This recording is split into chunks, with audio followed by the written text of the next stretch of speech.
Hello everyone! Today I'd like to show you how to make this delicious cheese and mushroom pie. Let's start with the crust.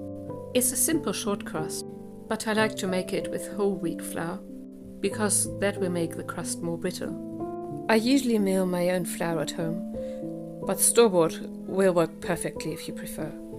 I take 2.5 cups of flour, 1 3/4 sticks of butter and half a teaspoon of salt.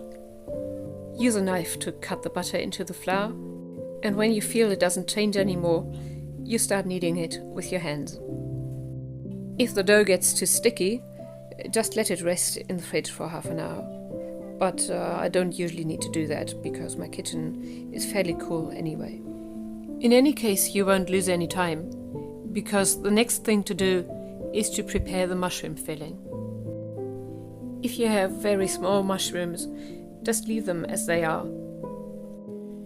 Otherwise, just cut them once or twice.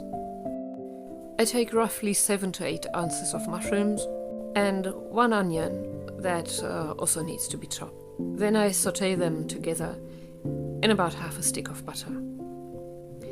Please note that you don't add salt or spices at this point, because salt will draw the water from the mushrooms, and we don't want that, and spices may turn bitter, so we add them after sauteing.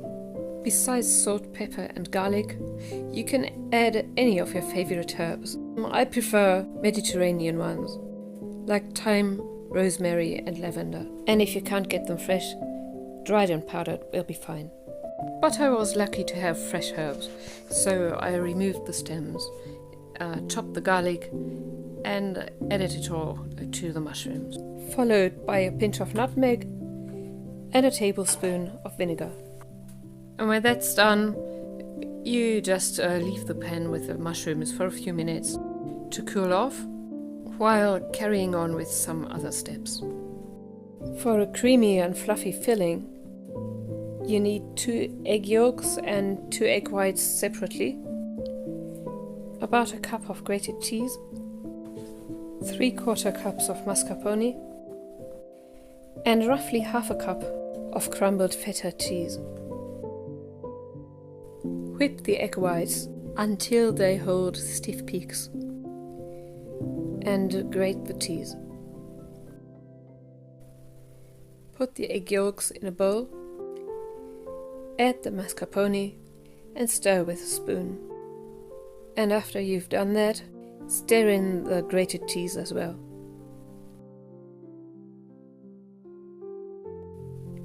Then add the mushrooms. They should have cooled off by now, at least a little. As you can see, I did it the other way around here. It doesn't really matter. The cheese I used for grating here was mozzarella, by the way. But you could take something else, just make sure it's mild, because it will be combined with 2 other cheeses, namely the mascarpone and feta cheese. So you crumble the feta cheese with your hands, or dice it with a knife, and stir that in gently too. Now you grease a small springform pan. I use butter to do that.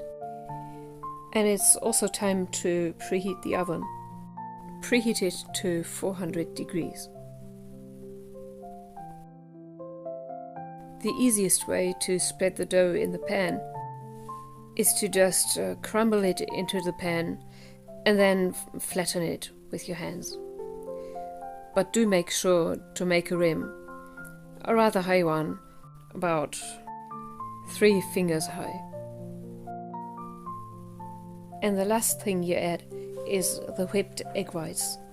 In this case, the order in which you do things is really important. The egg whites really must be the last thing to add.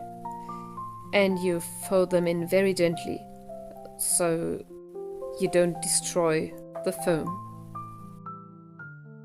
Now your cheese and mushroom pie filling is ready, and you spread it very gently on the dough. Make sure not to squeeze it down when you even it out. The topping is the easiest you can imagine. Simply sprinkle another cup of grated cheese on top.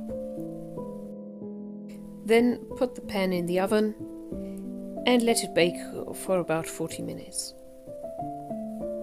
The pie is done when it looks golden brown, and it may actually have to be a little bit darker than you would expect. So, to test whether it's actually ready, move it a little bit, and it's done when it doesn't wobble anymore. And that's it. A delicious hearty mushroom pie, just perfect for those chilly autumn evenings. Thank you for watching this video. I hope you enjoyed it, and if you did, please leave me a like and subscribe to my channel, The Cottage Table. Hope to see you again next time. Bye!